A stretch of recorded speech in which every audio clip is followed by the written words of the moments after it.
हे जे प्राणी आणि त्यांचं प्रेम हे तुझ्यामध्ये आधीपासूनच होतं का काय? इयत्ता 7वी मध्ये असताना वेगवेगळ्या उपक्रमांना जायला किंवा स्लाईड शो म्हणजे प्रोग्रामला जाताना तिथे अनेक मान्यवर असे यायचे की ते सापांबद्दलचं स्लाईड शो दाखवायचे, तिथं पक्ष्यांबद्दलचे स्लाईड शो दाखवायचे. त्यातनंच ती प्रेरणा तयार झाली. 7वीतलं माझं एक छोटंसं वही आहे, त्याच्यामध्ये मी जे फुलपाखरांचे असतात, सापांचे असतात, असे ते स्टिकर्स आणून ते वहीमध्ये चिटकवलेले होते. आणि ती गेल्या 1-2 वर्षापूर्वी मला ती वही भेटली आणि त्याच्यावरती लिहिलं होतं, चिंतन वैष्णव इयत्ता 7वी. सुरुवातीला माहीतच नव्हतं की कुठले साप आहेत, काय आहेत. तर असेच रँडम जे फोटो होते ते भेटले होते, पण ते सगळे परदेशातले साप. बरं. कारण इंडियन स्पेशीजचे स्टिकर्स त्यावेळेला नव्हते. मग नंतर थोडंसं बोललं ह्याच्यामध्ये आपल्या आदिवासात भेटणारे साप जे आहेत, त्यांचा थोडासा अभ्यास करूयात. आणि मग एक निलीन कुमार खैरे जे आहेत पुण्यामध्ये आपलं कात्रज जे आहे उद्यान तिथे. तर त्यांनी एक पुस्तक लिहिलेलं आहे, साप म्हणून. तर त्यांचं पुस्तक भेटलं मला. मग तेव्हा त्या पुस्तकातनं पूर्ण चाळलं मी, पूर्ण अभ्यास करत गेलो. हां. प्रत्येक सापाबद्दलची माहिती वाचत गेलो, की महाराष्ट्रामध्ये किती स्पेशीज भेटतात, त्यातले विषारी साप किती आहेत, बिनविषारी साप किती आहेत, बरं. निमविषारी साप किती आहेत. 3 प्रकार आहेत, म्हणजे 3 स्पेशीज आहेत. बिनविषारी असतो, तो चावला तरी काही होत नाही.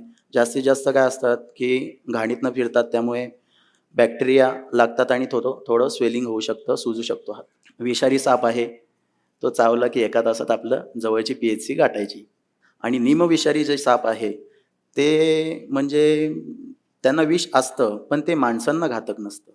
अच्छा. त्यांचं जे विष असतं ते त्यांच्या भक्ष्यांना घातक असतं. ओके. असं सगळं बघत गेलो आणि मग त्यातनं अभ्यास करत करत माझ्या माहितीत मी 2009 मध्ये पहिला साप पकडला. आमच्या शाळेमध्ये रेनी स्पोर्ट्स चालू होते आणि समोर वडापावची टपरी होती, तिथे गर्दी झाली. तर मी बोललो, "काय गर्दी झाली?" म्हणून जाऊन बघूयात. बघितल्यावरती तिथे साप होता.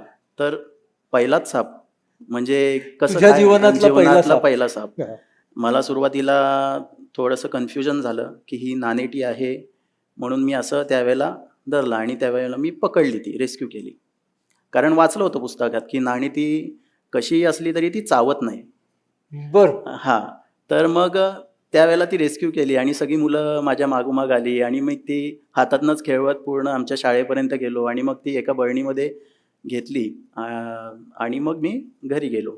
घरी गेल्यावरती माझा एक मित्र आहे, की आम्ही दोघांनी ते काम सुरुवात केलं. योगेश गुरव म्हणून आहे. त्याला मी दाखवलं. तो माझ्यापेक्षा आधी 2 वर्ष तो साप पकडत होता. तो रोह्यामधनं शिकून आलेला होता, कारण त्याचा भाऊ पण सर्पमित्र होता. तो बोलला, "अरे चिंतन, हे बरोबर तू आयडेंटिफाय केलंस, की थोडंसं कन्फ्युजन आहे, कारण सिमिलर दिसणारा सडा साप देखील असाच दिसतो." म्हणजे सडा म्हणजे त्याला ब्रॉन्झ बॅक टी स्नेक बोलतात.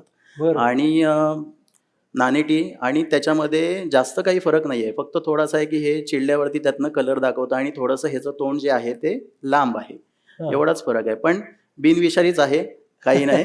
मग आम्ही दोघांनी तो रिलीज करायला जंगलामध्ये गेलो आणि मग तो जंगलामध्ये तसं सोडला आणि मग सर्पमित्र म्हणून काम करायला काम आम्ही करायला लागला. सुरुवात केली आणि दोघांनी. त्याचा मगर मित्र कधी झालास? पूर परिस्थिती जेव्हा आमच्याकडे येते, कारण महाड हे शहर सावित्री नदीच्या बाजूलाच वसलेलं आहे आणि थोडंसं चारी बाजूनी डोंगर असल्यामुळे महाड शहर हे थोडं खड्ड्यामध्ये आहे आणि दरवर्षी आमच्याकडे खूप जास्त प्रमाणात पाऊस पडतो, पूर येतो. त्यामुळे पूर आला की सावित्री नदीमधल्या जेवढ्या काही मगरी आहेत, ते फ्लोच्या ऑपोजिट जायला बघतात. म्हणजे फ्लो अव्हॉइड करून छोट्या-छोट्या स्ट्रीम्समधनं बाजूला सरकायला बघतात. मग त्यावेळेला त्या छोट्या-छोट्या चॅनलमधनं, गटारातनं शहराकडे येतात, हो. शहरामध्ये येतात आणि मग जेव्हा पूर ओसरून जातो, पूर ओसरल्यावरती त्या मगरी तिथेच राहतात. हो. सुरुवातीला माझ्या माहितीत रात्रीचे 2-2:30 वाजले होते. सेम पावसाचाच दिवस होते आणि एक मगर मोहल्ल्यामध्ये आमच्या आली होती. आम्ही तयार झालो. छोटीशी रशी घेतली मी हां. आणि माझ्या मित्राला सेम फोन केला, योगेशला, आणि आम्ही निघालो रेस्क्यू करायला. सोबत आमच्या मागनं जे संस्थेतले वरिष्ठ अधिकारी आहेत, अध्यक्ष आहेत प्रेमसागर मिस्त्री, हे पण आले. मग नंतर आम्ही ती मगर बघितली एका छोट्याशा खड्ड्यामध्ये. साधारण एवढाच खड्डा होता, असा म्हणजे गटार होतं. त्या गटारामध्ये येऊन फसली होती. आता मगर होती साधारण 8 फुटाची. 8 फुटाची. 8 फुटाची मगर होती. एवढूशा गटारामध्ये ती फसले. 8 फुटाची मगर असताना तिला रिटर्न मागे जाता पण येत नव्हतं. त्यामुळे ती पुढे सगळा ब्लॉक होता, त्यामुळे ती इथं फसली होती. मग आम्ही थोडंसं प्लॅनिंग केलं. प्लॅनिंग करून बोललो, की "तू हेडवरती बसायचं का मी हेडवरती बसायचं? शेपूट कोण पकडणार?" हेडवरती बसायचं. हां. हां. हां. असं प्लॅनिंग केलं आम्ही त्यावेळेला आणि बरं. मग पहिला रश्शी जी आणली होती त्याचा फासकी तयार केली आणि ती ॲग्रेसिव्ह होती खूप क्रोकोडाईल आणि आयुष्यातली पहिलीच, त्यामुळे थोडीशी मनात भीती. अजून एक भीती अशी होती, की मगर तोंड एकदम इझी ओपन करते, पण तिचा बाईट जो असतो तो टनामध्ये असतो. म्हणजे जर तुमचा हात टनामध्ये असतो हां, म्हणजे एकदम जोरात बाईट करते ती. म्हणजे आता 8 फुटाची मगर आहे. तर नॉर्मली ते यांचं खाद्य आहे ते कुत्रे खातात किंवा वाहून आलेले गुरं वगैरे किंवा छोटे वासरू वगैरे असतील ते खातात. तर एवढं मोठं वासरू धडापासून अलग करायचं त्याच्यासाठी ताकद लागते, झटका मारायला लागतो. त्यामुळे त्यांचा जॉ लाईन जे असते, माउथ जो असतो तो खूप एकदम स्ट्रॉंग असतो. तर आम्ही थोडीशी ती पण एक भीती होती. म्हणजे ही भीती कशामुळे तर ते आम्ही व्हिडिओ बघितल्या होत्या आणि त्याच्यामध्ये त्यांनी इंटरव्ह्यूमध्ये सांगितलं होतं, की मगरीचा बाईट हा खूप भयानक असतो आणि एकदा चावला की समजायचं गेला हात. झालं आम्ही डेअरिंग होती तेव्हा सगळं केलं. थोडंसं नॉलेज होतं, अभ्यास होता आणि रश्शीची फासकी आम्ही तोंडामध्ये वरच्या जॉमध्ये टाकली त्याच्या. वरच्या जॉमध्ये टाकल्यावरती तिने थोडंसं तिला असं वेगळं हे वाटलं, की काहीतरी आलंय म्हणून ती डेथ रोल करायला लागली. मगरी ज्या आहेत, की काही अडकलं किंवा इव्हन त्यांचं भक्ष्य खाताना पण त्यांना जर ते अख्खं गिळता नाही आलं, तुकडे-तुकडे करून खायचं असेल, तर आपल्याला कसे हात आहेत, त्यांना आहेत हात, पण त्याचा यूज नाहीये. हां. बरोबर आहे. तर ते काय करतात, डेथ रोल करतात. फिरतात, गोल-गोल फिरतात आणि हां. गोल-गोल फिरवून जोरात झटका देतात. त्यावेळेला ते हाडासकट वेगळं होतं आणि जे ओह! उरलेलं असतात ते गिळून घेतात पूर्ण. तर त्या आणि ते रेस्क्यू करायला आम्हाला इझी पडलं. का? तर तिने डेथ रोल केल्यावरती काय केलं, वरच्या जॉमध्ये जी आम्ही दोरी टाकली होती, ती पूर्ण तिला राउंड झाली तोंडाला.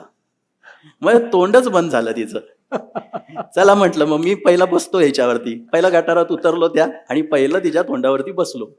तिच्या तोंडावरती बसून डोळ्यावरती कापड वगैरे ठेवलं, की अजून ती मुव्हमेंट नको करायला म्हणून आणि मग आम्ही हळूच तिला वरती घेतली. तोपर्यंत आम्ही नगरपालिकेची एक गाडी मागवली. त्यावेळेला आमच्याकडे काही व्हॅन नाही. आता मगर आहे म्हटल्यावर तिला नदीत सोडायचं आहे. हो. पकडलेली आहे. हातातनं उचलून जाऊ शकत नाही. हो ना. साप म्हटल्यावरती काय आपण बरणीत भरतो, पिशवीत भरतो, बाबा घेऊन चाललो. बरोबर. बरोबर आहे. मगरीला कुठे ठेवणार? तर आम्ही नगरपालिकेला आव्हान केलं. नगरपालिकेला सांगितलं, की तुम्ही आम्हाला गाडी द्या. त्यांनी आम्हाला पाठवली कचऱ्याची गाडी. कचऱ्याची गाडी. कचऱ्याची गाडी. हां. बरं ठीक आहे गाडी आता अवेलेबल.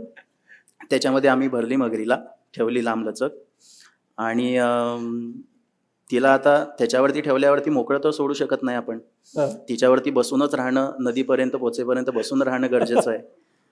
तर आम्ही पहिलं चढलो. नंतर हेडजवळ योगेश होता. शेपटीच्या साईडला मी होतो आणि अजून एक असं वाचलं होतं, की आपलं शेपटी जोरात मारते मगर. हो. बरोबर आहे. तर शेपटीच्या साईडला मी आता थोडासा मजबूत आणि दणकट आहे. त्यामुळे बोललो आता मी बसतो, मी बसल्यावरती काय ती हलते. हां, अशी एक थोडीशी हे होती मनात. पण खरंच नाही हो. म्हणजे गाडीला स्टार्टर बसला आणि पुढे आम्ही गेलो एक 5-10 फूट आणि नेमका गतिरोधक होता एक मध्ये. आणि गतिरोधकवरती जेव्हा त्यांनी गाडी चढवली आणि त्या मगरीने जो काय झटका दिलाय ना मला जोरात शेपटीने, मी अक्षरशः बाजूला गेलो आणि परत तिच्यावरती बसलो. आता बोललो हिला काय सोडायचं नाही. बोललो किती काही हिने झटका दिला, आता तोंड बंद आहे, चावू तर शकत नाही, फक्त काय हिला पकडायचंय घट्ट. तर आम्ही ते त्यावेळेला केलं हँडल आणि मग नदीच्या इथं गेलो, जिथं आमचा एक महाडच्या हायवेला एक मगर पॉईंट म्हणून केलेला आहे, की तिथे बास्किंगला येतात. म्हणजे मगरी ह्या कोल्ड ब्लडेड आहेत. तर कोल्ड ब्लडेड असल्यामुळे त्यांना ऊन शेकणं खूप गरजेचं असतं शरीरासाठी. बर. तर त्यावेळेला त्या तिथं बसतात. तर तिथं मगर पॉईंट म्हणून आम्ही ते नाव ठेवलेलं आहे आणि तिथं आम्ही ती सोडतो. सोडून दिली. मला एक सांग, साप असू दे, मगर असू दे, ते घरच्या लोकांनी हे सगळं करायला, म्हणजे तू करायला सुरुवात केलीस तेव्हा ते काही बोलले नाहीत का? तू त्यांचं ऐकलं नाही का? दोन्ही का काय? शिव्या पडल्यात अक्षरशः. खरं सांगायचं. हां. म्हणजे शाळेपासनं एक तर सुरुवात ही आणि त्यात एकुलता एक मला बरं. मोठी बहीण आहे. पण हा. मुलांमध्ये एकुलता एक, अरे आम्हाला कोण सांभाळणार, तुला चावलं आणि तुला काय झालं हो तर? ना, हो हा. ना. तर मग बोललो मम्मी तसं नाहीये, पप्पांना बोललो तसं नाहीये, या बाबतीतचा अभ्यास केलेला आहे, पुस्तकं चाळलेली आहेत. म्हणजे आई बाबा असू देत किंवा आजोबा असू देत, शिवाय काय पडायच्याच. कारण घरामध्ये व्यवसाय आहे आमच्या, म्हणजे व्यावसायिक सगळेजण आहेत. त्यामुळे कामधंदे सोडून तू हे कसले धंदे करतोयस, काय करतोयस, उनाडक्या करतोयस, नाही ऐकायचो. कधी कधी खोटं बोलायचो आणि जायचो कॉल आला की. पण करत गेलो आणि चांगलं नाव झालं. मग हळूहळू आणि हळूहळू त्यांचा पण थोडा सॉफ्ट कॉर्नर झाला की बाबा करतोयस ना, कर. एक भाग तुझा हा प्राण्यांच्या संदर्भातला आहे, हम्म, म्हणजे ज्याच्यामध्ये साप आहेत, मगर आहेत, गिधाडं आहेत. बरोबर. दुसरा भाग जो आहे, जो आता आपण म्हणालो आपत्ती, जी हम्म. अनपेक्षित येते ती आपत्ती, आपत्ती, बरोबर. आणि त्या आपत्ती व्यवस्थापनाच्या क्षेत्रामध्ये तू कसा आलास? 2010-11 मध्ये सिस्केप संस्थेची ओळख झाली. Seascape. Seascape, society of eco endangered species conservation and protection, असं त्याचं नाव आहे. त्याचे अध्यक्ष आहेत प्रेमसागर मिस्त्री सर. त्यांच्याशी ओळख झाल्यावरती ते दुसऱ्या एका संस्थेची काम करत होते त्यांच्यासोबत. त्याचं नाव आहे, महाडमधलीच आहे, सह्याद्री मित्र गिरिभ्रमण संस्था. तर त्यांचे अध्यक्ष आहेत राहुल वारंगे सर, डॉक्टर राहुल वारंगे. मग त्यांच्याशी ओळख झाल्यावरती त्यांनी ते ट्रेक्स वगैरे करतात, किंवा कोणीही अडकलं असेल किंवा गड मोहिमा चालू असतील, त्यावेळेला कोण घसरून पडलं तर ते बचाव कार्य करायला जातात. असं लक्षात येतं. त्यांच्याशी ओळख झाल्यावरती मी त्यांना विचारलं की यामध्ये पण मला कार्य करायचं आहे, बरं. तर काय करायला लागेल? तर ते बोलले ह्याचं प्रशिक्षण असतं. बरं, प्रॉपर गिर्यारोहणामध्ये यायचं आहे तुला तर त्याचं वेगळं प्रशिक्षण असतं, आणि रेस्क्यूमध्ये प्रॉपर काम करायचं आहे तर त्याचं वेगळं प्रशिक्षण असतं. बरं. तर मग तयारीला लागलो. 2012-13 मध्ये 2 वर्ष एकदम तयारी केली. 2 वर्ष पूर्णपणे 2 टाईम मी कार्डिओ करायचो, डोंगरात जायचो फिरायला, फुल 20-20 किलोचा लोड घेऊन खांद्यावरती. मी हनुमान टेकडी असेल, चांभारगड असेल, त्यानंतर बाकीचे जेवढे आमच्या आजूबाजूला गड आहेत, छोटे छोटे टेकडे आहेत, तिकडे जायचो. तर हे सगळं करण्यामागचं कारण म्हणजे बेसिक माउंटेनिंग कोर्स, हा. जो हिमालयामध्ये होतो. अशा 4 इन्स्टिट्यूट आहेत आपल्या इथं इंडियामध्ये. एक आहे ती अभिमास म्हणून आहे, अटल बिहारी वाजपेयी इन्स्टिट्यूट ऑफ मनाली. दुसरी आहे ती हिमालयन माउंटेनिंग इन्स्टिट्यूट, म्हणजे HMI, जी दार्जिलिंगमध्ये आहे. दुसरी आहे ती नेहरू इन्स्टिट्यूट ऑफ माउंटेनिंग. आणि चौथी आत्ता आले ती उत्तर काशीला आहे. बरं. तर अशा 4 इन्स्टिट्यूटमध्ये कोर्सेस चालतात, आणि ते कोर्सेस शिकवायला इन्स्ट्रक्टर जे असतात ते कमांडो असतात, काही तिथले स्थानिक असतात, ज्यांचं गिर्यारोहणामध्ये खूप चांगलं काम आहे. आणि रेस्क्यू साठी काही वेगळं प्रशिक्षण घेतलं? हां, रेस्क्यू अँड रिलीफ असा एक कोर्स असतो, पण तो मी महाराष्ट्रामध्येच केला. जे आमचे मित्र जाऊन आलेले होते त्यांच्याकडनंच थोडंसं गायडन्स घेऊन तो केला. तर ह्यामध्ये बेसिक माउंटेनिंग कोर्स हा टोटल 28 दिवसांचा असतो. तर त्यासाठी मी आणि माझा मित्र अजून एक चिराग मेहता म्हणून आहे, तो पण आलेला आहे इथं. तर आम्ही दोघांनी तयारी केली पूर्णपणे आणि गेलो. मग त्या वेळेला आम्हाला तिथे पूर्ण 12 दिवसामध्ये थोडं practical knowledge, theory knowledge, rock climbing काय असतं, रॅपलिंग काय असतं, गाठींचे प्रकार किती आहेत, बरं तुम्हाला बर्फामध्ये चालायचं आहे तर कशा प्रकारे चालायचं, थोडेसे लेक्चर्स, जे जुने आमचे जे गुरु आहेत त्यांचे थोडंसं लेक्चर्स, असे सगळे चालू झाले. आणि 28 दिवसांच्या कोर्समध्ये हे सगळं गोष्टी शिकवले जातात. हे बेसिक गोष्टी. ह्याच्यामध्ये अजून चांगलं करायचं तर ॲडव्हान्स कोर्स असतो, त्याच्यानंतर मेथड ऑफ इन्स्ट्रक्टर म्हणून कोर्स असतो. असे सगळे कोर्सेस असतात. मी त्यातला बेसिक कोर्सच केला आणि रिटर्न 2014 मध्ये घरी आलो. 1 महिन्याचा कोर्स. आता ना 2 शब्द आहेत जे आपण सगळ्यांनी सुद्धा लक्षात ठेवणं फार गरजेचं आहे. एकाला म्हणतात रेस्क्यू, एकाला म्हणतात रिलीफ. हो. रेस्क्यू म्हणजे जीवित आहे, प्राणी असेल, माणूस असेल, आणि त्याची सुटका करायची. आणि रिलीफ याचा अर्थ की दुर्घटना झालेली आहे, लोक गेलेले आहेत आणि तिकडे आता त्यांना मदत करायची, म्हणजे ते देह परत रिकव्हर करायचे असतील, या सगळ्या प्रोसेसमध्ये. तू मला 2 म्हणजे एक रेस्क्यूचं तुझ्या लक्षात राहिलेलं उदाहरण आणि एक रिलीफचं असं सांगू शकशील का? नक्की. 2019मध्ये पूर आला आमच्या इथे महाडमध्ये. त्यावेळेला आम्ही खरं तर सुरुवातीपासनं हे क्षेत्र बघतच होतो, म्हणजे माउंटन रेस्क्यूचं प्रशिक्षण घेऊन आलो होतो. पण वॉटर रेस्क्यूचं प्रशिक्षण नव्हतं घेतलं आणि वॉटर रेस्क्यूमध्ये काय करायचं हे माहीत नव्हतं. पण थोडं अभ्यास असणं, इकडे-तिकडे बघितलेलं होतं. त्याप्रमाणे आम्ही बघितलं आणि 2019च्या पुरामध्ये आम्ही निघालो. पूर आला तसं आम्ही काम करायला सुरुवात केली. अगदीच असं लक्षात आलं, की शिवाजी चौकापर्यंत पाणी आलंय. म्हणजे शिवाजी चौकात थोडं उंचावरती आहे. तिथे पाणी आलं, की बाजारपेठ अख्खी एक पुरुष बुडेल एवढं पाणी असतं. आणि शिवाजी चौकात जेव्हा कमरेवर पाणी आलं, तेव्हा तर बोललो सगळं अख्खं महाड पाण्याखाली आहे. तर काही माणसं होती जी कंपनीमधून सुटून आलेली होती आणि ती चालत चालत निघाली होती आणि वाटेत फोर्स होता ती अडकली होती. तर तसा मला कॉल आला नगरपालिकेतनं, की अशी अशी माणसं तिथं अडकलेली आहेत. सेम एक रस्सी होती चांगली माझ्याकडे, रोप, स्टॅटिक रोप होता. तो स्टॅटिक रोप घेतला आणि आमच्याकडे त्यावेळेला पूर्ण महाडमध्ये एकच बोट होती नगरपालिकेकडे. बर. आणि ती बोट पूर्णपणे बिझी होती. काकडतळे कोटेश्वरी तळा जो आहे, की जो पूर्णपणे पाण्याखाली जातो. तिथे 10-12 फूट पाणी असतं आणि तिथली घरं पण कौलाची आहेत, छोटीशी घरं आहेत. अशी तिथली घरं आहेत. तर तिथं ती बिझी होती आणि तिथे दुसरी रेस्क्यू टीम होती. साधारण मला आठवतंय, की आम्ही छातीवर पाणी, म्हणजे एवढं पाणी असेल आणि करंट चांगलाच होता पाण्याला. त्या पाण्यातनं आम्ही 12 जणांना पहिलं शिवाजी चौकातनं चौदार तळ्यापर्यंत पायी घेऊन गेलो. पाण्यातून. पाण्यातून. ते कसं घेऊन गेलो? थोडासा अभ्यास केला होता. त्यामध्ये असं वाचलं होतं, की जो स्ट्रॉंग पर्सन आहे, ज्याला नॉलेज आहे, तो समोर थांबला आणि त्याच्या मागोमाग लाईनीमध्ये सगळी माणसं उभं राहिली, की त्यांना तो करंट भेटत नाही. जो पुढचा माणूस आहे त्यालाच तेवढा करंट कापावा लागतो. म्हणजे हा. फोर्स असतो तो लक्षात आलं. कापून म्हणजे जसं पुढे घेऊन बोटीचं टोक आहे, तर त्या बोटीचं टोक बोटीच्या जसं असतं टोकाला फोर्स कापायला लागेल. तसं करावं लागतं. तर तसंच मी लीड घेतलं. तू पुढे. पुढे थांबलो. माझा मित्र सेम योगेश मागे थांबला. आम्ही पूर्ण रस्सी घेतली. त्यांना फक्त आम्ही सगळी जी अडकलेली होती माणसं, त्यांना सांगितलं, की तुम्ही फक्त काही झालं तरी रस्सी सोडायची नाही. रस्सी घट्ट पकडून राहायची. आणि त्यामध्ये काही वयस्कर पण होती. अक्षरशः हात जोडले त्या माणसांनी, की तुम्ही खरंच आम्हाला आणलंत आणि आम्ही जर अजून पाणी तिथं वाढलं असतं, तर आम्ही काय केलं असतं? आणि मग नंतर ह्या सगळ्या ह्याची दखल नगरपालिकेने घेतली. मग नंतर थोडं नगरपालिकेमध्ये पण अवेअरनेस झाला, की आपल्याला एक बोट पुरेशी नाहीये महाड शहराला. मग अजून बोटी खरेदी करायला पाहिजे. मग आता त्याची जरा तरतूद झाली.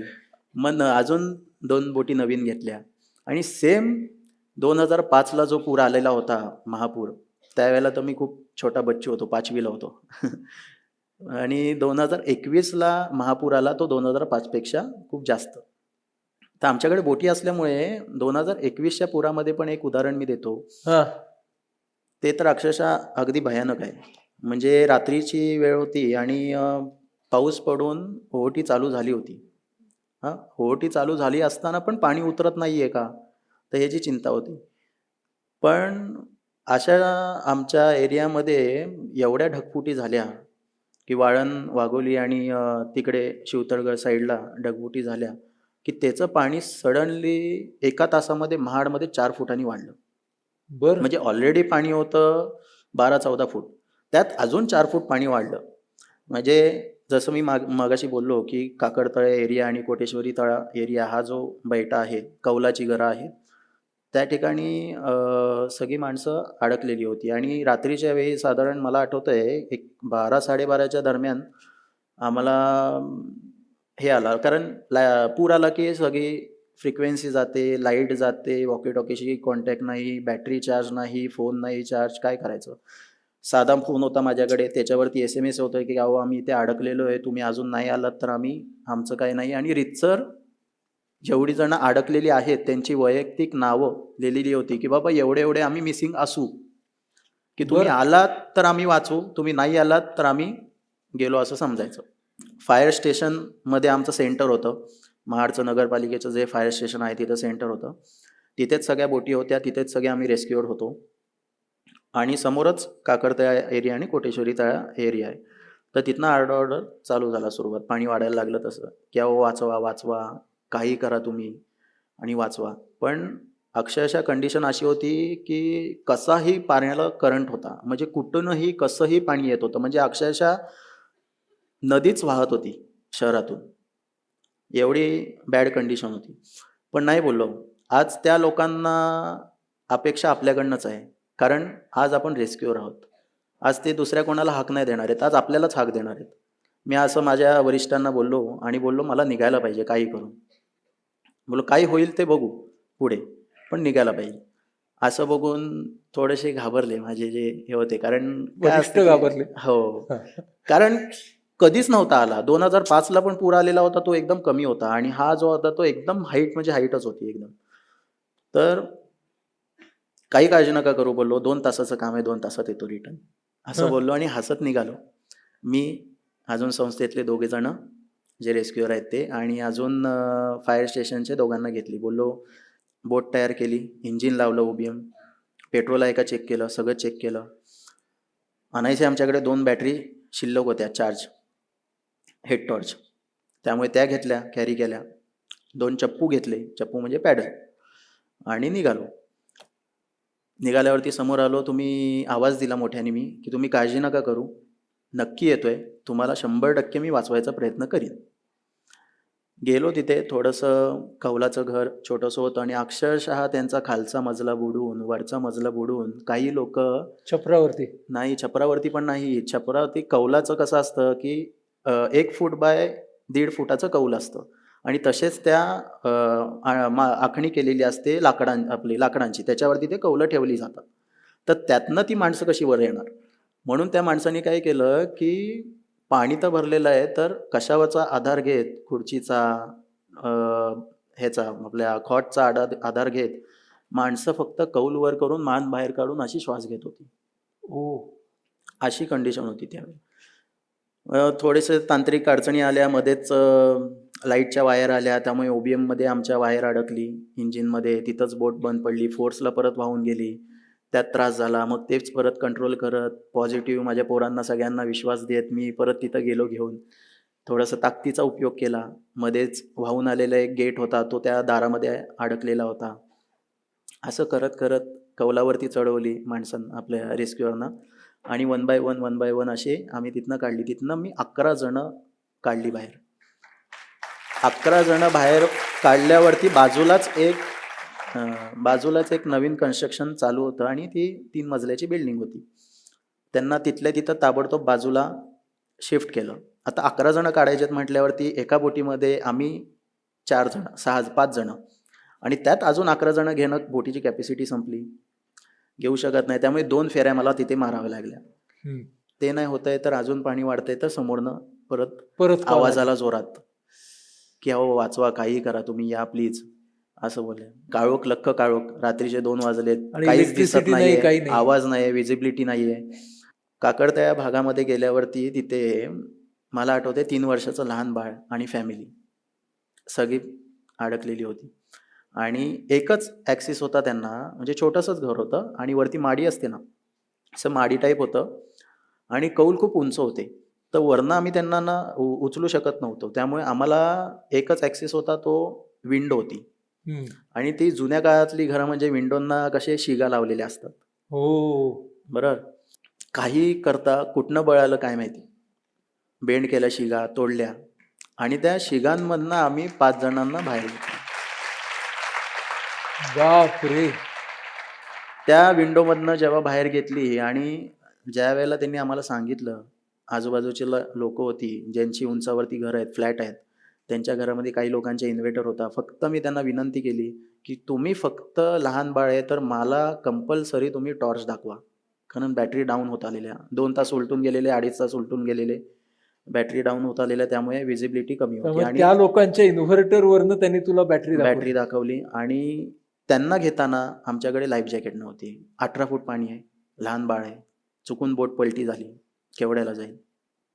त्यामुळे अजून एक डोक्यामध्ये क्विक निर्णय घेतला की बाबा मला काय करायचं आहे, इथून समोरच्या साईडला घ्यायचं आहे, त्यांना समोर घेऊन तिथे बोट थांबवायची, ती कंट्रोल करायची, बाबा तो करंट कसा आहे, तिथे बोट कशी आपल्याला पॅडल फिरवायला लागेल, OBM कसं फिरवायला लागेल, ह्या सगळ्या गोष्टींचं चित्र मी डोक्यामध्ये तयार केलं, आणि तसंच मी OBM हँडल करायला सुरुवात केली.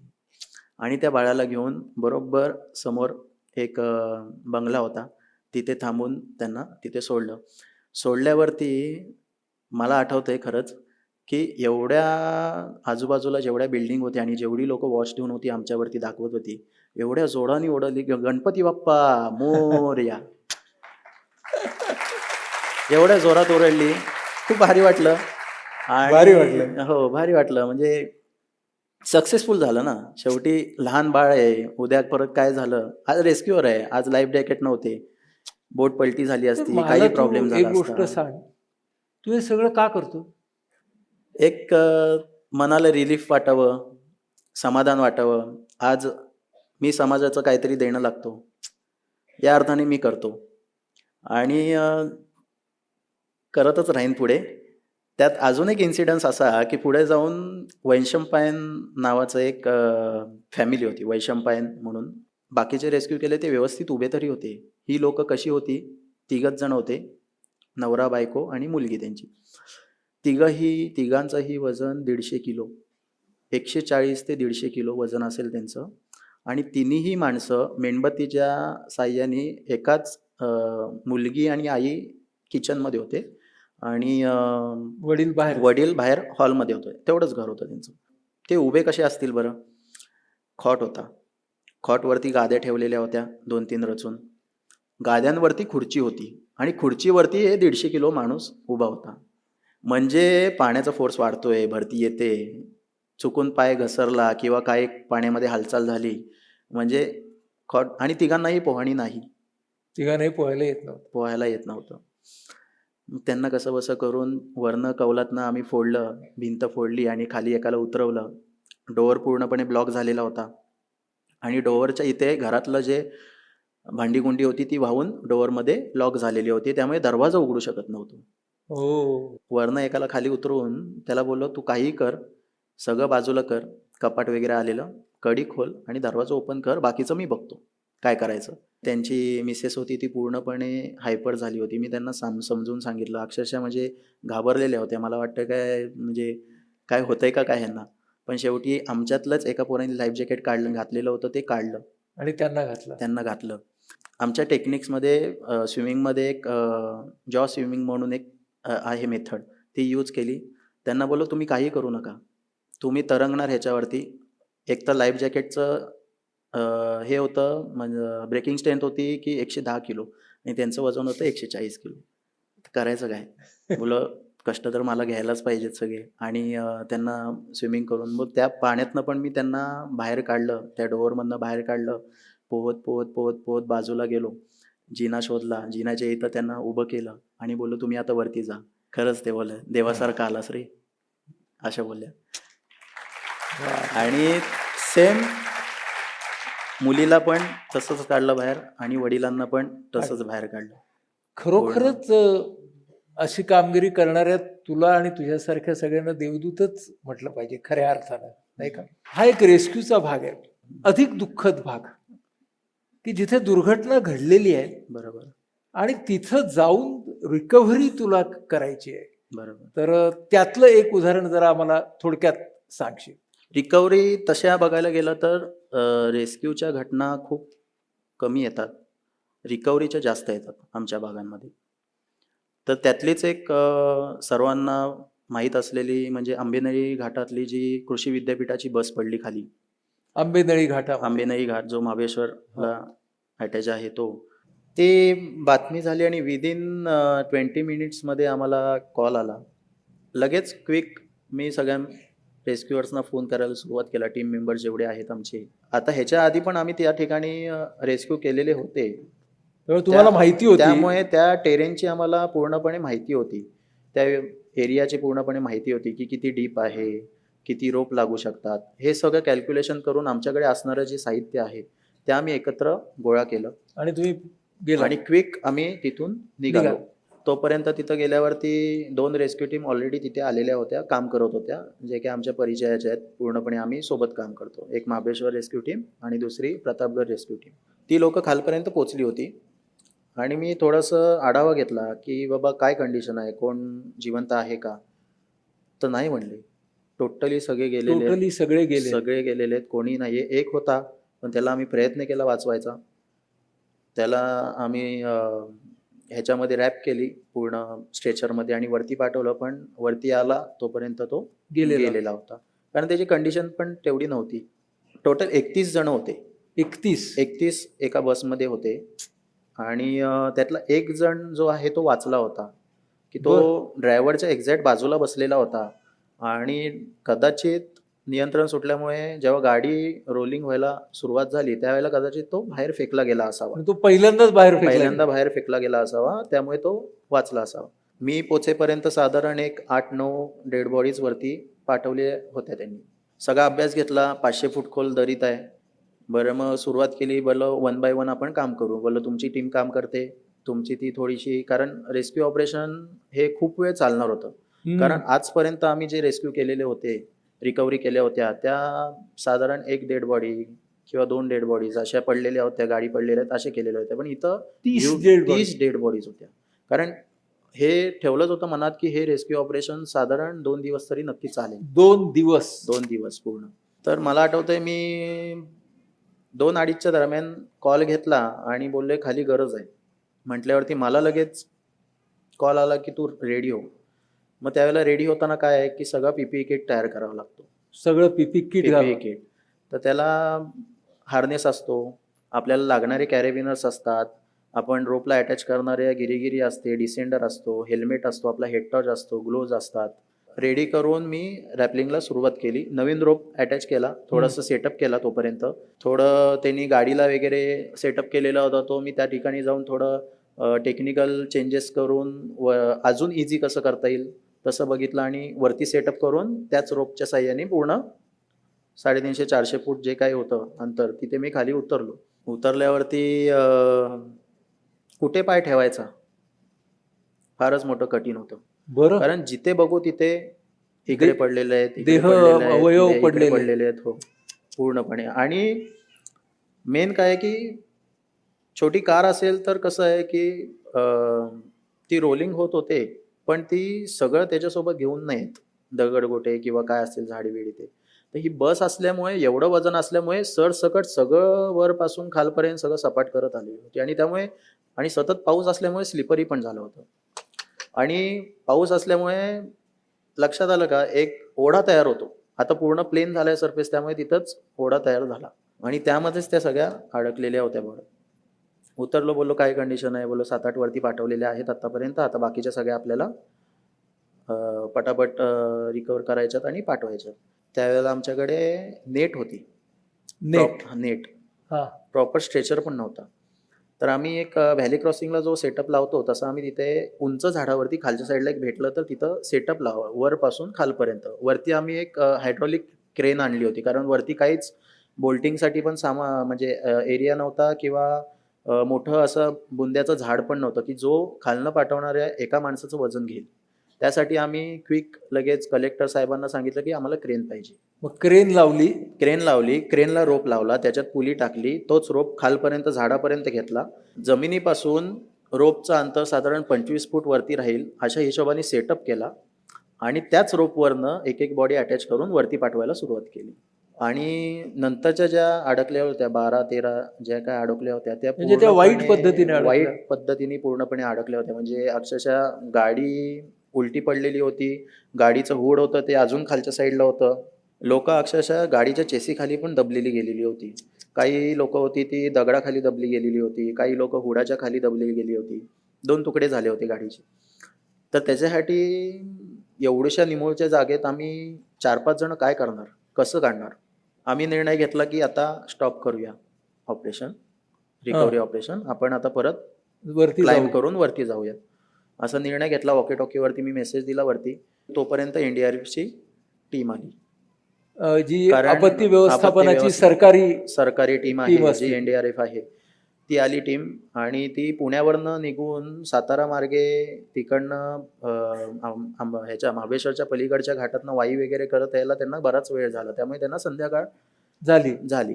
आणि संध्याकाळ झाल्यावरती त्यांना बोललो की सर आता थांबवावं लागेल. कारण काय होत होतं, टेक्निकल प्रॉब्लेम काय होत होता की जो रोप आम्ही हँग केलेला होता त्याच्यावरनं एक एक जे आम्ही पाठवत होतो देहावरती, तर ते कुठेतरी मधल्या टप्प्यामध्ये घासत होते.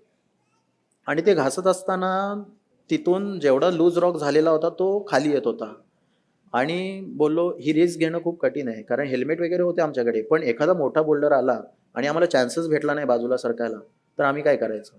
काळोख आहे, व्हिजिबिलिटी नाही आहे, टॉर्च नाही आहेत, तर मग काय करायचं? तर मग आम्ही बोललो वाइंड अप करूयात, वरती जाऊ. परत 450 फूट क्लाइंब करत वरती गेलो.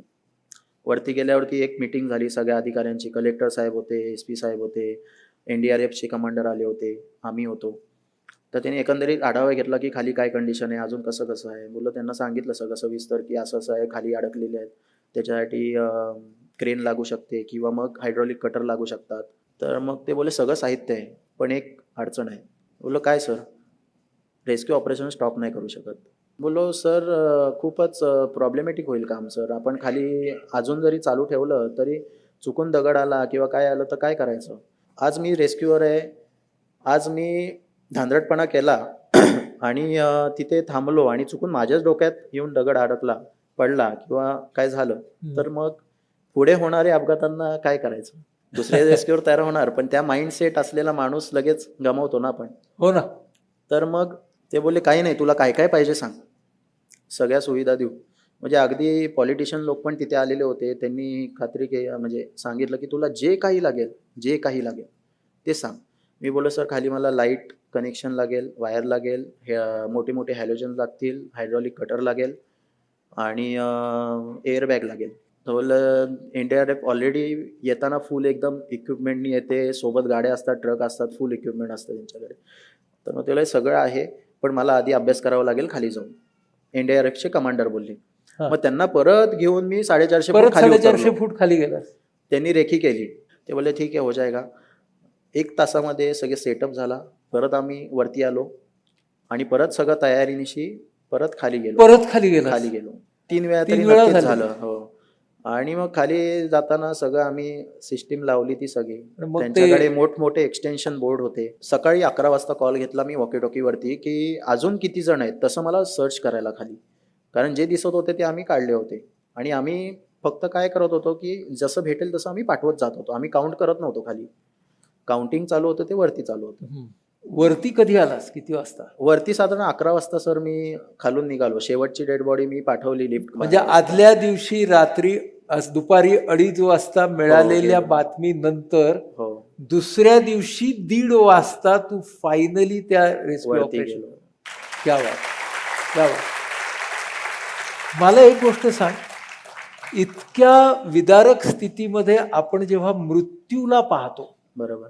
अनैसर्गिक मृत्यूला पाहतो, तेव्हा मनावर काय परिणाम होतात आणि तुम्ही लोक स्वतःला कसे सावरता?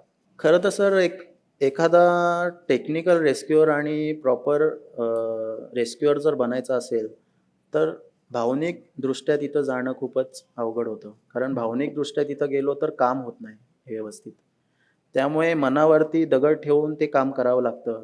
म्हणजे आज 40-45 जे काही रेस्क्यू केलेले आहेत, त्याचा ॲज अ टीम लीडर म्हणून मी काम केलेलं आहे. तर ह्यामध्ये पूर्णपणे माझ्या एकट्याचं श्रेय नाही आहे. कारण आज मी अंबेने घाटामध्ये 48 तास खाली होतो, जे काही तास खाली होतो. तर मला वरून जे फूड पाठवणारी माणसं होती, जे काही मुलं होती, ती पण तेवढीच महत्त्वाची आहेत. जेवढं मला 48 तासाचं आणि जे काम केल्याचं श्रेय भेटतं, तेवढंच श्रेय त्यांना देखील ते मिळालं पाहिजे. आणि मी माझ्या माहितीत म्हणजे माझ्या ह्याच्याने मी बोलतो की माझा ईच अँड एव्हरी पर्सन हा टोटली टेक्निकल आहे आणि खूप सपोर्टिव्ह आहे. सगळेजण ऐकतात. आमचं ग्रुपमध्ये अंडरस्टँडिंग खूप आहे, बॉन्डिंग चांगलं आहे. म्हणजे पूर्वी आम्हाला ज्या रेस्क्यूमध्ये 2 तास 2.5 तास लागायचे, तेच आता एवढं चांगलं बॉन्डिंग झालंय की आम्ही ते विदिन हाफ आवरमध्ये करतो. किती महत्वाचं काम आहे. हो. आणि आपत्ती येईपर्यंत आपत्ती व्यवस्थापनाचं महत्व आपल्याला कळत नाही. हे सगळं काम करत असताना तू तुझं ग्रॅज्युएशन केलंस, हो. घरातल्या बिझनेसमध्ये सुद्धा हातभार करावा लागला, स्वतःचा बिझनेस सुद्धा केलास. हो. तर इतक्या सगळ्या कधीही अनपेक्षितपणे येणाऱ्या आपत्त्यांना तोंड देणाऱ्या माणसाबरोबर राहणारी व्यक्ती कशी सापडली तुला? खरं सर 2015 मध्ये एक साने गुरुजी राष्ट्रीय स्मारक जे आमच्या इथे वडगरमध्ये आहे, तिथे आम्ही अवेअरनेस कॅम्प आणि तिथे नेचर ट्रेल घ्यायला आम्ही जातो. तर तिथेच शिबिरार्थ इन्स्ट्रक्टर म्हणून तिथे आलेली होती अतश्री तिचं नाव आहे. बरं. आणि तिचा परिचय त्यावेळेला झाला. मग थोडंसं बोलणं झालं, कामाबद्दल सांगितलं तिला. ती इम्प्रेस झाली आणि आम्ही गेलो होतो फिरायला सगळेच जण. त्यावेळेला समोरासमोर कसं बोलणार नाही. हा, SMS केला मी. SMS केलास. SMS वरती प्रपोज केलं सर. मला बोलता पण नाही आलं समोरासमोर. अच्छा, SMS वरती प्रपोज हो. केलं. आणि त्या बाबतीत मला म्हणजे म्हणजे ह्या आपत्तीचं तू व्यवस्थापन वेगळ्या पद्धतीने केलं. हा. तर मग तिला अलिबागच्या जेटीमध्ये सोडायला चाललो होतो. त्यावेळेला तिने माझा हात पकडला न जोरात असा इथे आणि मागे घेतला की काय तू मेसेज काय केलास. बोला आता नको, आपण नंतर बोलू. तू जा आता पहिली घरी. घाबरलेलो, कारण काय पहिल्यांदा आहे ना सगळ्या गोष्टी या. गेली घरी, मग फोनवरती बोलणं झालं आणि मग दुसऱ्या दिवशी लगेच हो बोलली, कारण तिला कामाचं एकंदरीत आवडलं होतं. आवडलं. interest ती पण झाली होती. त्यामुळे मग पहिला साप, पहिली मगर, पहिलं दिधाड असं सर. आणि मग पहिलं प्रेम. एका छोट्याशा फायनल राऊंडकडे येतो. मी तुला वाक्य देणार आणि ते वाक्य तुला पूर्ण करायचंय. एखाद्या आपत्तीची बातमी कळल्यावर मी सर्वात प्रथम ग्रुपवरती अलर्ट करतो सगळ्यांना की आपल्याला ग्रुपवरती ताबडतोब alert कर. निघायचं आहे. मगाशी- काही कुठल्याही कंडिशन मध्ये असं मगाशी निघा. तू म्हणालच की हा. भावना वगैरे काही नाही, अलर्ट हा. करतो आणि निघतो. निघतो. आपत्तीतून वाचलेल्या जीवांशी बोलताना मी घाबरलेले असतात बरेच, जे रेस्क्यू म्हणजे जिवंत असतात ते खूप घाबरलेले असतात. काही इन्सिडेंट्स आहेत की डोकं मुला लागलेला आहे, हात मोडलेला आहे, अशा लोकांना मग थोडासा धीर द्यावा लागतो. माझ्या कामातली स्फूर्ती आणि धैर्य म्हणजे निसर्ग. निसर्ग. क्या बात, क्या बात. संघ कार्याची माझी व्याख्या. बॉन्डिंग चांगलं असलं पाहिजे टीममध्ये आणि प्रॉपर जे काही रेस्क्यूअर आहेत माझ्यासोबत ते प्रॉपर टेक्निकल असले पाहिजे. माझा विरंगुळा म्हणजे how do you relax. Sir relax वेळ असतो त्यावेळेला मी रॉक बॅलन्सिंग करतो. रॉक बॅलन्सिंग ते काय असतं रे? रॉक बॅलन्सिंग म्हणजे सर फारसं आपल्या लोकांना काही माहीत नाही, पण हा, सांग ना. साधारण कुठलाही दगड असेल तो कुठल्याही पॉईंटवरती आपण उभं करू शकतो. आणि असं एकच नाही तर त्याच्यावरती 3-4 दगड असे दगड? उभे करतो. म्हणजे सुरुवातीच्या काळामध्ये मी जेव्हा चालू केलं त्यावेळेला मला 2-2 तास एकाच ठिकाणी मांडी घालून, कारण का असतं शेवटी कॉन्सन्ट्रेशन करावं लागतं. आपल्या हाताची मायक्रो व्हायब्रेशन पण त्या दगडाला पोचली नाही पाहिजे, कारण का आपल्याला तो बिंदूवरती उभा करायचा आहे गुरुत्वाकर्षण, आणि त्याला आपण जर व्हायब्रेट केलं तर तो राहणार नाहीये. तर एवढा हात स्टेबल ठेवावा लागतो आपल्याला त्यावेळेला. वा. तर असं करतो. आणि सुरुवातीला एक दगड उभा करायचो, आता एवढी प्रॅक्टिस झाली की त्याच्यावरती 3-4 दगड पण उभे करतो मी. पण ही दगडावरची कसरत करत असताना तुझं मन बॅलन्स होतं. हो. मला वाटतं ही गोष्ट फार महत्वाची आहे आणि तो मनाचा बॅलन्स तुला आपत्तीचं व्यवस्थापन करताना कामाला येतो. हो. मित्र, महाडसारख्या एका छोट्या गावामधून स्वतःचं आयुष्य तर एका बाजूने वळणावरती लावत लावत इतर किती जणांच्या आयुष्याला चिंतनने आणि त्याच्या सहकाऱ्यांनी स्पर्श केलाय. फक्त माणसंच नव्हेत तर पक्षी, निसर्ग ह्या सगळ्यांच्या रक्षणाचं एक फार महत्वाचं काम ही सगळी मंडळी करतायत. मी जेव्हा त्याला विचारलं की काय रे तू हे सगळं का करतोस, तेव्हा तो म्हणाला की मी समाजासाठी करतो, माणसांसाठी करतो. पण मला आता त्या प्रश्नाचं नवीनच उत्तर दिसतंय की हे सगळं हा करतो कारण हा स्वतःला निसर्गापासून वेगळा मानतच नाही. जो माणूस स्वतःमध्येच निसर्ग बघतो आणि निसर्गामध्येच स्वतःला बघतो त्या माणसाला ना वेगळं काही सांगायची गरजच भासणार नाही. तुझ्या निमित्तानं आम्हाला हे कळलं. खूप खूप धन्यवाद मित्रा.